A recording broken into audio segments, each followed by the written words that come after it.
Rome's military history is filled with legendary tales of conquests and unstoppable force, but behind the swords and shields, there lay a deeper power that propelled Rome to dominance, the sheer brilliance of its military innovations. At the heart of this was a very different kind of weapon, one that did not rely on a blade but on the minds and creativity of those who commanded Rome's military might. This was the true force that fueled Rome's rise from a small city-state to the largest empire the world had ever known, dominating much of Europe, the Near East, and North Africa. The Romans understood early on that their survival depended not just on their ability to fight, but on their ability to outthink and outmaneuver their enemies. It was a mindset cultivated from the beginning, one that would define the Roman military for centuries to come. In the beginning, Rome was far from the superpower it would become. It was a city of modest size, surrounded by hostile neighbors. Its people were fierce and determined, but their greatest asset was their discipline. The Romans built their military system around one core idea, that with proper organization and relentless training, any foe could be overcome, regardless of size or experience. This was most evident in the early days of Rome's military history, as it fought off the threats from surrounding tribes and established its first military legions. The Romans quickly learned that while courage and valor were important, they were not enough on their own. They needed something more. That something was the ability to adapt, to innovate, and to evolve their military strategies at a pace that left their enemies struggling to keep up. For instance, early on, the Romans took the tactics of their neighbors, the Etruscans, and made them their own. They started with the traditional Greek phalanx, a formation of tightly packed soldiers armed with long spears. The Greeks were skilled at maintaining a solid line, pushing their enemies back with sheer weight of numbers. But the Romans quickly realized that the phalanx had weaknesses, chief among them, its lack of mobility. The Roman response was revolutionary. They developed the manipular system, which divided the army into smaller, more flexible units. This allowed for more maneuverability and more tactical flexibility on the battlefield, making their legions far more adaptable than the rigid Greek formations.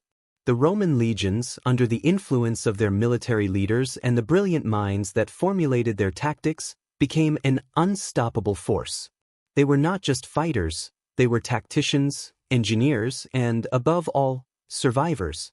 The Romans weren't content with merely defeating their enemies. They sought to break them, to dominate them completely.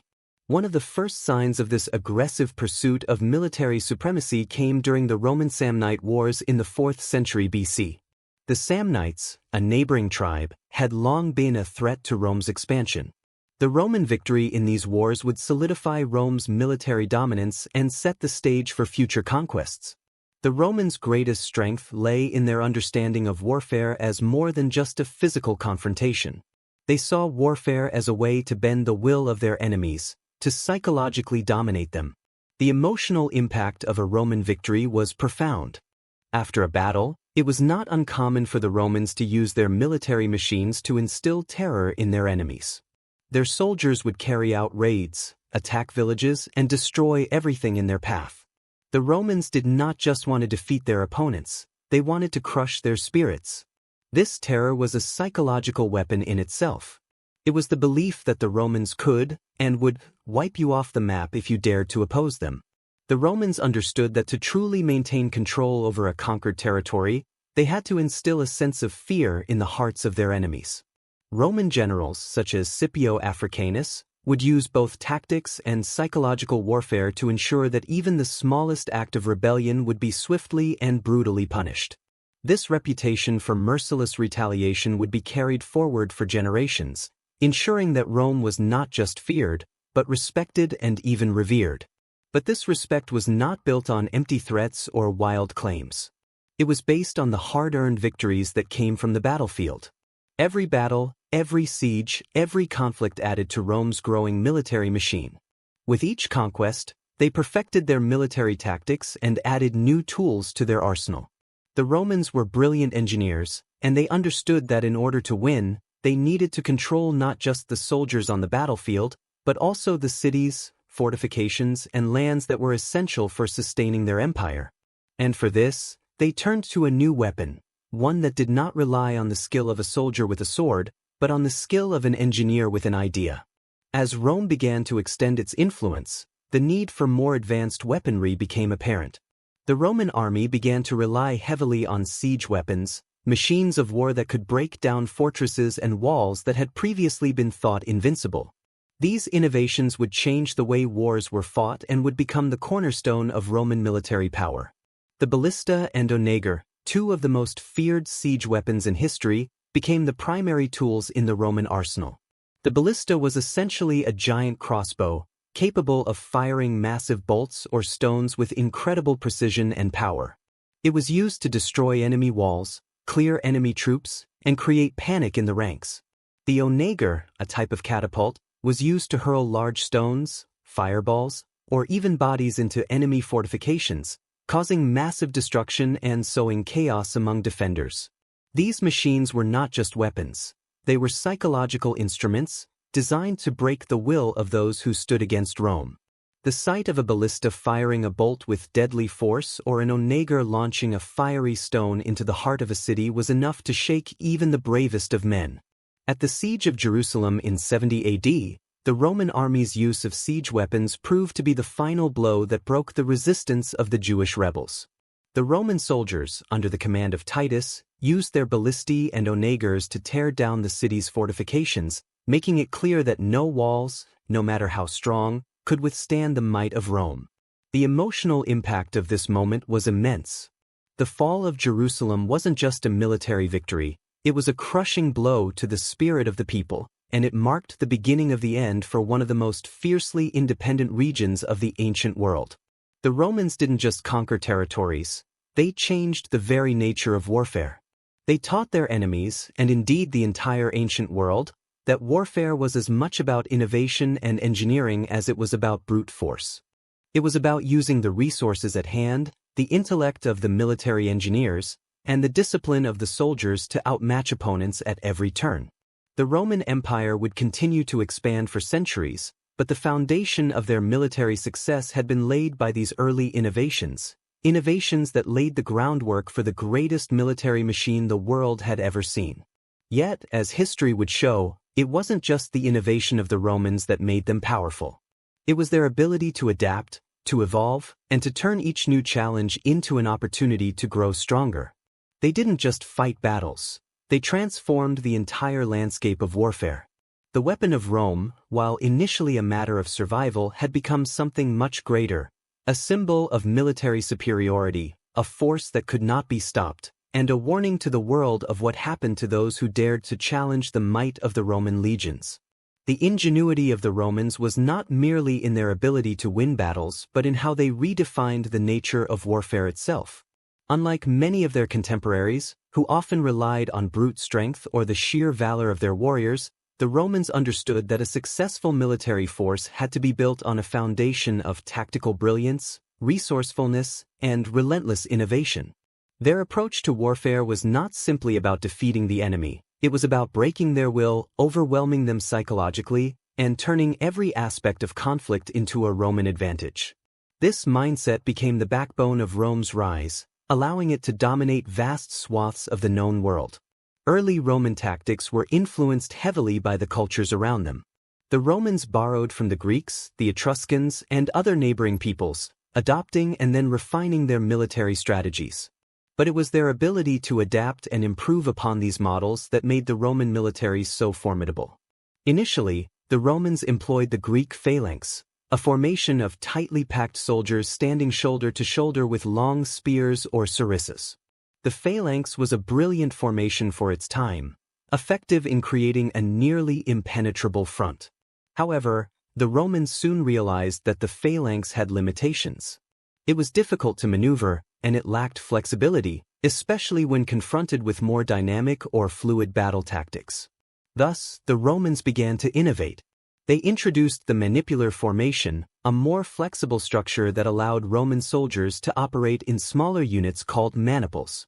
Each manipule was made up of about 120 men, and the soldiers within each unit were arranged in a checkerboard pattern. This allowed for a high degree of mobility. The Roman legions could move swiftly across the battlefield, adapting to changing circumstances in real time, rather than being stuck in a rigid, inflexible formation.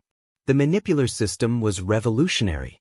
It allowed the Roman army to perform highly coordinated movements, providing the kind of flexibility that was unmatched by other armies of the time. This flexibility was not limited to tactical formations but extended to the Roman approach to military organization itself. Roman legions were highly disciplined and operated like well-oiled machines. The soldiers were rigorously trained, drilled in the use of weapons, but more importantly, in the art of coordination and teamwork. Each man was trained to act not just as an individual but as part of a cohesive unit. The training was grueling, and the punishment for disobedience or failure to adhere to the code was harsh. But this created soldiers who were able to fight in synchrony and, when needed, adapt to the ever-changing rhythms of battle. But the Romans did not stop at formations and discipline. They were masters of psychological warfare, using fear and intimidation as weapons just as deadly as their swords and shields. Their enemies were often conquered not just by force of arms but by the relentless terror the Romans could inspire. The Roman legions were brutal in their treatment of conquered peoples, often razing cities to the ground and executing entire populations of defeated enemies. The Romans understood that victory did not merely mean defeating an enemy's army, it meant breaking their spirit, making them submit utterly to Roman authority. This use of terror became one of Rome's most powerful tools. It spread a reputation of fear and ruthlessness that made neighboring tribes think twice before challenging Roman power. This psychological dominance was evident in some of the most brutal campaigns of Roman history. Take the Second Punic War, 218 to 201 BCE, when the famed Carthaginian general Hannibal Barca invaded Italy. Hannibal's army, with its war elephants and seasoned veterans, was one of the most formidable forces Rome had ever faced. For many years, Hannibal seemed unstoppable, dealing Rome-crushing defeats at battles like Cannae in 216 BCE, where nearly 80,000 Romans were slaughtered in one of the most devastating military disasters in history. The Romans, however, did not buckle under the weight of defeat. Instead, they adapted. Rather than retreating into fear or despair, they restructured their military strategy, with Scipio Africanus eventually bringing the war to Carthage's doorstep. Scipio's strategy was one of calculated, gradual pressure. He understood that while Hannibal's force was powerful, it was also isolated in enemy territory, and the key to defeating him was to force Hannibal into a situation where his advantage in Italy would be nullified. Scipio's victory in Spain, followed by his eventual defeat of Hannibal at the Battle of Zama in 202 BCE, is a testament to the Roman ability to learn, adapt, and think strategically. In the end, Scipio's victory was not simply about better fighting. It was about outsmarting the enemy and forcing them into a position where they could not maintain their advantage. The Roman approach to warfare had become one of strategy, manipulation, and understanding the psychology of war. This ability to innovate wasn't confined to leadership or battlefield tactics, it was deeply ingrained in Roman military technology as well. As Rome expanded its influence, it became clear that to keep control of its vast territory, it needed not just a powerful army, but a versatile and innovative military infrastructure. The Romans were pioneers in military engineering. They constructed roads, bridges, and fortifications that allowed their armies to move swiftly and securely across vast distances. This logistical superiority ensured that their military operations could be sustained over long campaigns, allowing the Romans to fight wars on multiple fronts. The Roman legions carried with them not only soldiers but also a vast array of engineers and artisans who could build temporary camps, fortresses, and siege works on the fly. This capacity to rapidly construct defensive structures and deploy weapons of war on short notice gave the Romans a strategic edge. For example, during the Siege of Alesia, 52 BCE, Julius Caesar's forces found themselves facing a large Gallic army entrenched behind fortified positions. Caesar's response was nothing short of brilliant. He constructed a double-layered series of fortifications, one to hold off the besieged Gauls and the other to prevent reinforcements from reaching them. Caesar's ability to build these fortifications quickly, using his soldiers as laborers, was a decisive factor in his victory. The engineering prowess of the Romans extended to their siege weapons as well. Ballistae, catapults, and onagers, All of these machines were developed and refined by the Romans to create a new kind of warfare that combined technological innovation with tactical flexibility. These siege weapons were designed not only to break through fortifications but to create chaos in the ranks of the enemy. The ballista, a giant crossbow-like device, could launch enormous bolts capable of piercing armor or causing mass casualties among enemy troops. The onager, a type of catapult, was capable of hurling huge stones or even firebombs into enemy fortresses, causing both destruction and terror. By the time Rome faced its greatest rival, Carthage, the city-state had already adapted to the Romans' military innovations. Hannibal's forces were formidable, but despite his tactical genius, he could not overcome the logistical and technological superiority of the Romans. Rome's ability to innovate and refine its military strategies and technology ensured that even against the greatest threats, their army was always evolving, always staying one step ahead of their enemies. As Rome continued to expand its empire, its military innovations only grew more advanced. The legions were not just an army, they were a symbol of Rome's power, a force of nature that struck terror into the hearts of all who opposed it. Yet, despite their ruthlessness, the Romans were also keenly aware of the cost of war. They knew that war was not just about bloodshed, it was about controlling hearts and minds, ensuring that conquered peoples could be pacified and brought under Roman control. This was the genius of Roman warfare, a blend of military brilliance, psychological warfare, and technological superiority that allowed them to expand their empire and hold it for centuries. Rome's military dominance was not merely built on the strength of its soldiers or the valor of its generals, it was largely shaped by the genius of Roman engineering, which transformed the way wars were fought. While many ancient armies relied on swords, spears, and brute force, the Romans understood that to control vast territories and defend their empire against the formidable forces of their enemies, they needed to innovate on an entirely different scale. The Romans brought warfare to a new level of sophistication with their use of siege engines, machines of destruction that could shatter fortifications, inflict massive casualties, and break the spirit of entire cities. Among these weapons, two in particular would become synonymous with Roman military power: the ballista and the onager.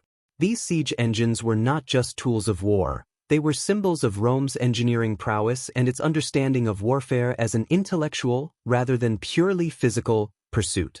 At their core, these machines reflected the Roman approach to battle, a marriage of technical innovation and psychological dominance. Unlike many of their enemies, who relied on traditional methods of assault or starved out cities through long blockades, the Romans preferred to break down the enemy's defenses as quickly and efficiently as possible. And this is where the ballista and onager came into their own. The ballista was essentially a large crossbow, a mechanical weapon that used torsion, the twisting of ropes or sinew, to launch projectiles at incredible speeds. It could fire huge bolts or stones, often heavy enough to cause catastrophic damage. The Romans used the ballista in siege warfare to breach the thick walls of enemy fortifications. These walls, often considered impenetrable by most ancient standards, would buckle under the force of the projectiles launched from a ballista. But the true genius of the ballista lay not just in its destructive power, it was in its precision.